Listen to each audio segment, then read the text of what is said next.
Okay, Chapter 2, the CPA profession. This chapter is going to describe the nature of the CPA firms, what they do, and their structure. Understand the role of Public Accounting Oversight Board and the effects of the Sarbanes-Oxley Act in the CPA profession.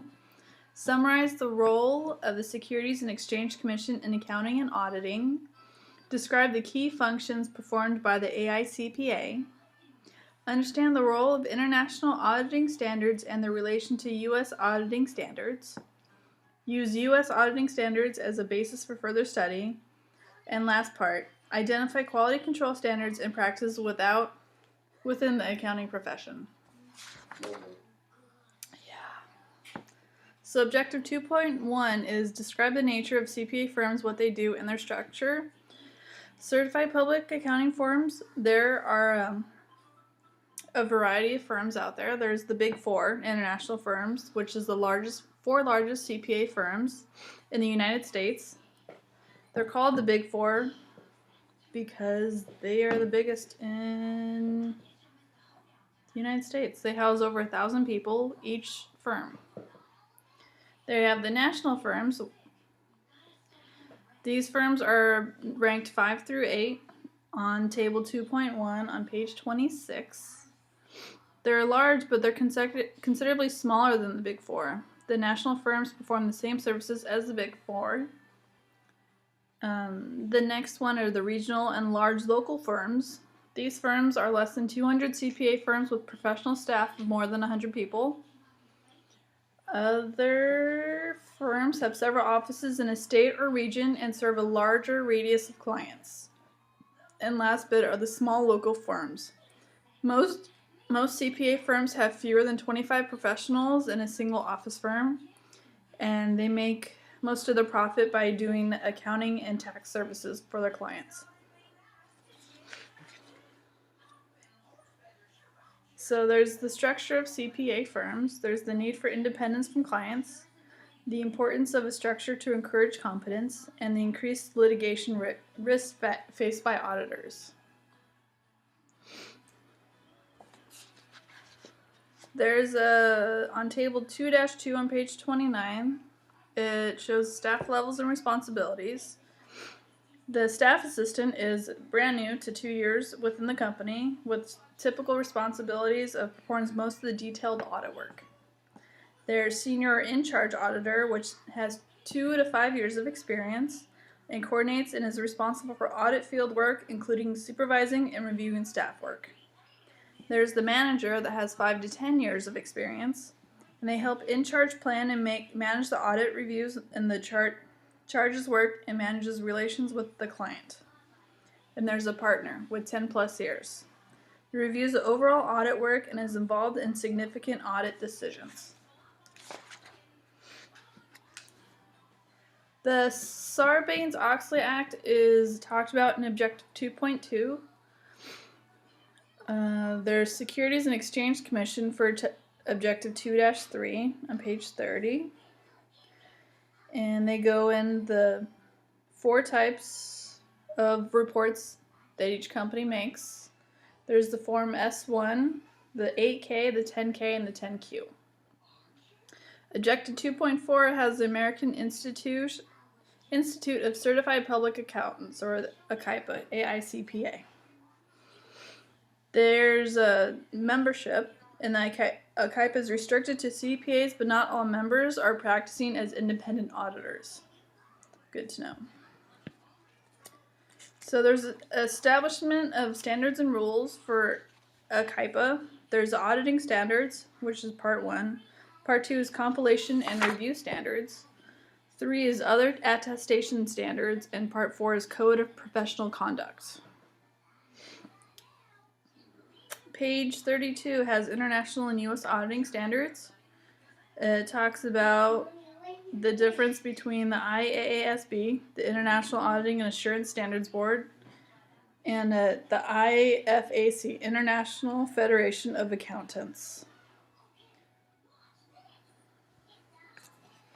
They go into how U.S. standards and international standards are very similar, but it all varies on location.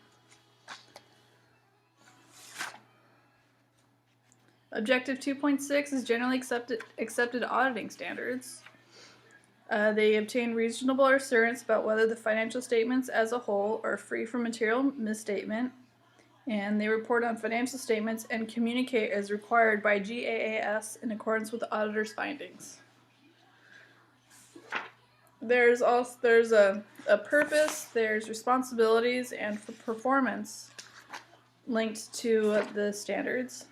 And there's also reporting as the last bit. And then there's statements of auditing standards. There's classification of statements, standards of performance, elements of quality control, and peer review. And that is Chapter 2. Chapter 3, it talks about audit reports. So Chapter 3, it talks about parts of the audit report. There's the title, the address, the introductory paragraph, management's responsibility, auditor's responsibility, the scope of the paragraph, auditor's opinion, name, and the address of the CPA firm, and the audit report date.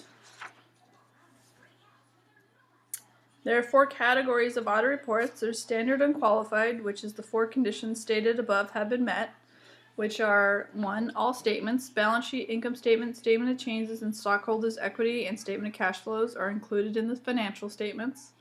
Sufficient appropriate evidence has been accumulated, and the auditor has conducted the engagement in a manner that enables him or her to conclude that the audit was performed in accordance with accounting standards. 3 is the financial statements are presented in accordance with U.S. generally accepted accounting principles or other appropriate accounting framework. This also means that adequate disclosures have been included in footnotes. And last bit, there are no circumstances requiring the addition of an explanatory paragraph or modification of the wording of the report. The other 3 categories of audit reports are unqualified with emphasis of matter, explanatory paragraph or modified wording, qualified, and adverse or disclaimer. Objective 3-3 talks about the standards of unqualified audit reports for public companies. Has a scope paragraph is similar to the second paragraph under the auditor's responsibilities in Figure 3-1, and it indicates that an audit is designed to provide reasonable assurance.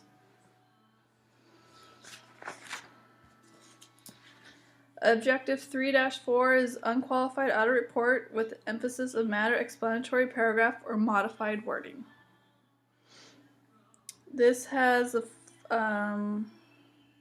goes over the paragraph standards, qualification report under both AICPA and PCAOB audit standards. They also talk about consistency versus comparability. With the auditor must be able to distinguish between changes that affect consistency and those may affect comparability, but do not affect consistency. They talk about 3 different kinds. There's changes in accounting principles, changes in reporting entities, corrections of errors involved principles.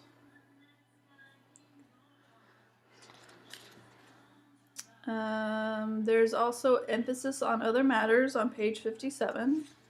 There's under certain circumstances, the CPA may want to emphasize specific matters regarding the financial statements, even though he or she intends to express an unqualified opinion. Normally, such explanatory information should be included in a separate paragraph in the report. That's discussed on page 57. Page 58 talks about departures from an unqualified audit report. There's a couple of parts. The scope of the audit has been restricted. There's a limitation. The financial statements have not been prepared in accordance with generally accepted accounting principles. And the auditor is not independent. There's a qualified opinion report can result from a limitation on the scope of the audit or failure to follow generally accepted accounting principles.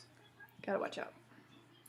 There's adverse opinion, which is used only when the auditor believes that the overall financial statements are so materially misstated or misleading they do not present fairly. And the disclaimer. Disclaimer of opinion is issued when the auditor has been unable to satisfy himself or herself that the overall financial statements are fairly presented. And then it talks about materiality. is an essential consideration in determining the appropriate type of a report given. There's levels of it. There's amounts that are immaterial. There's amounts that are material but do not overshadow financial statements as a whole. There is amounts that are so material or so persuasive that overall fairness of the statements is in question.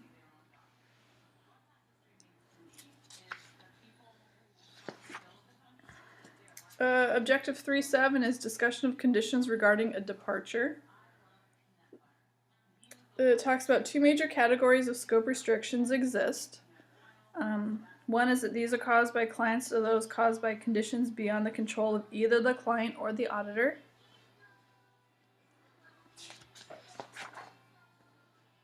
And on page 65, they talk about auditors not independent.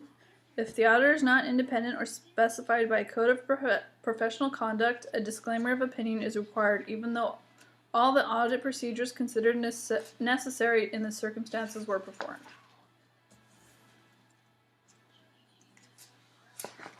3.9 talks about international accounting and auditing standards.